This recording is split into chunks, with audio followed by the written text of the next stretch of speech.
Hi everybody. In this video we are going to learn about Python basics, function basics.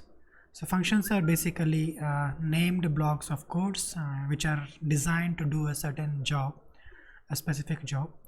And when you want to perform a particular task and you have defined a function for that particular task, and you can only call it by that particular name and it will do our required task. So the advantages of function are that you don't have to write or copy and paste the code again and again. Let's say you want to use one code and at multiple places, or you want to call it multiple times, or you want to use it multiple times in a particular program, then you don't have to retype the code again and again, or you have to repaste the code again and again. So in Python, the functions, to define a function, we basically start with the def keyword. So here what we do is we will write a function which prints hello message to the user, right? So to define a function, the first thing you have to do is just use the def statement and give a space. Then you have to give the function name, right? So here the function name is greet user. User is my function name, and after that we have these parentheses. Once this is done, I have to enter a semicolon, right? This is the first line of any function definition. So next is you hit enter. So you can see here it gets automatically indented, right? So here starts your body of the function, right?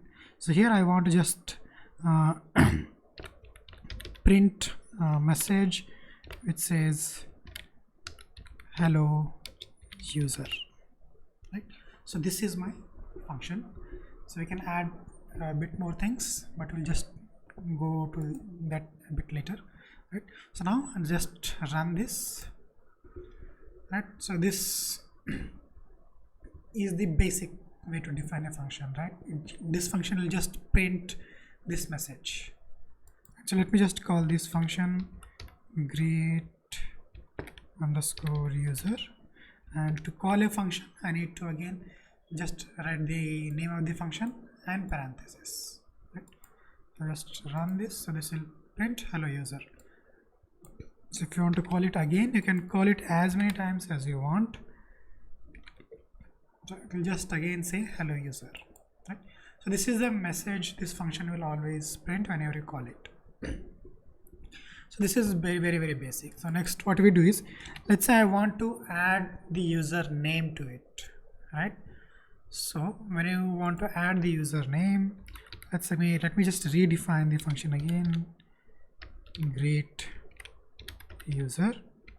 So in the parent, right, and print hello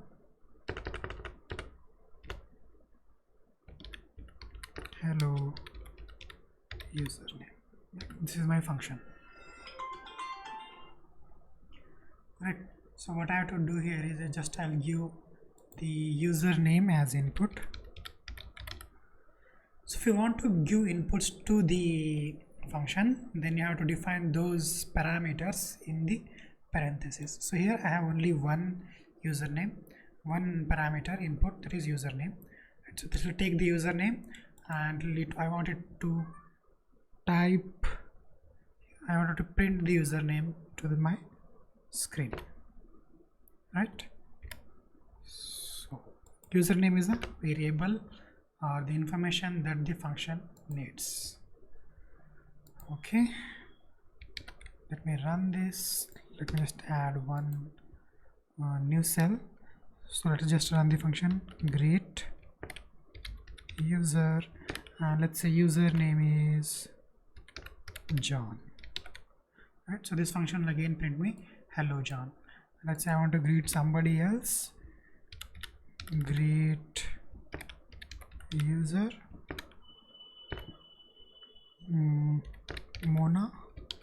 Right? This is hello Mona. Let me run it again. Greet user. Let's say I want to say Tony. Right? It says hello Tony. Right? So this is with the giving inputs to function. So this is more dynamic. I can just say greet John, it will print hello John. I will say greet Mona, it will say hello Mona. Greet Tony, it will say hello Tony. Right? So this is giving information to the function. Right. So there is another word which we will be using in the function, that is the return word. So let's now define a function to multiply two numbers. Right.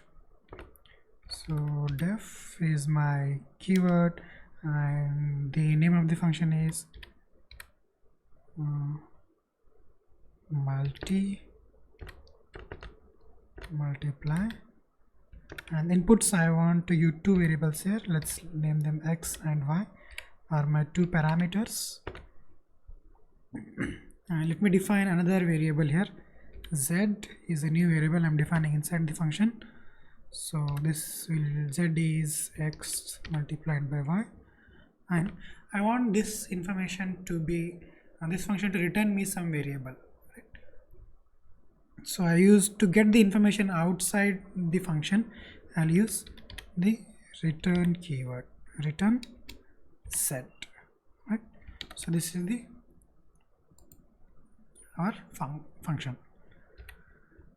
Okay, so let me call the function multiply.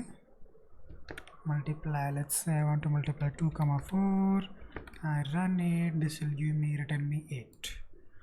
Now let's say what happens if I don't use the return keyword. Right? Let me just hash this return keyword. And let me run this function again.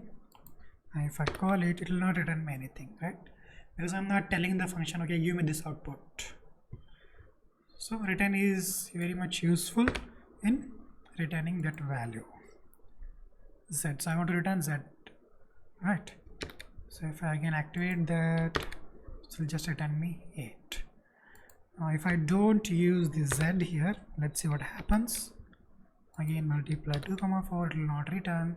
If you by default, if you just type return, it will not give you any output, it will just give a none type. So you have to tell it specifically what you want to return. That I want to return Z.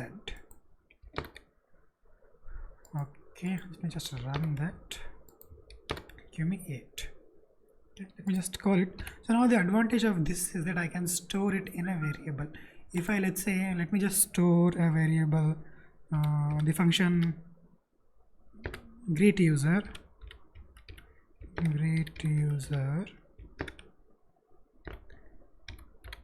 Sunny, it will just say hello Sunny, and let's say what our variable varies.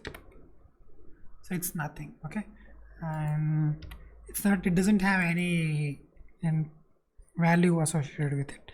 Let me just check the type of variable where it's a none type. Right? It's showing me none type because here I'm not asking it to return anything. I'm just asking this function to print a message. That's it. Right? So let's save the function.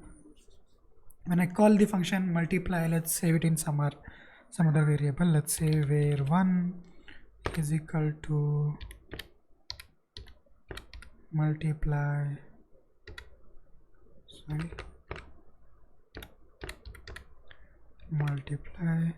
5, 6.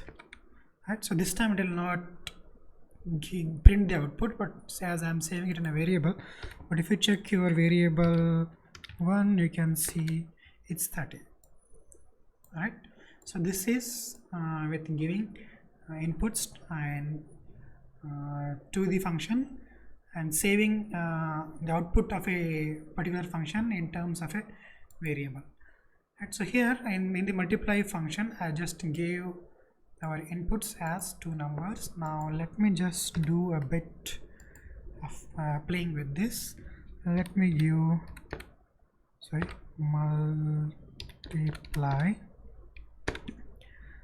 Let's say I'm giving hello,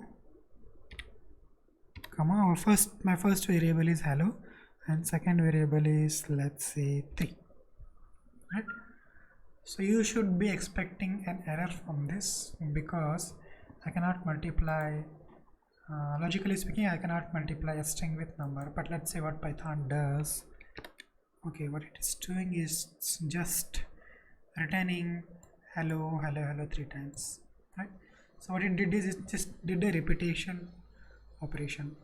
So this type of, so now the output of a function basically depends on the type of variables I'm giving it. Right, so the type dependent behavior of any function is called polymorphism. So this is basically called polymorphism.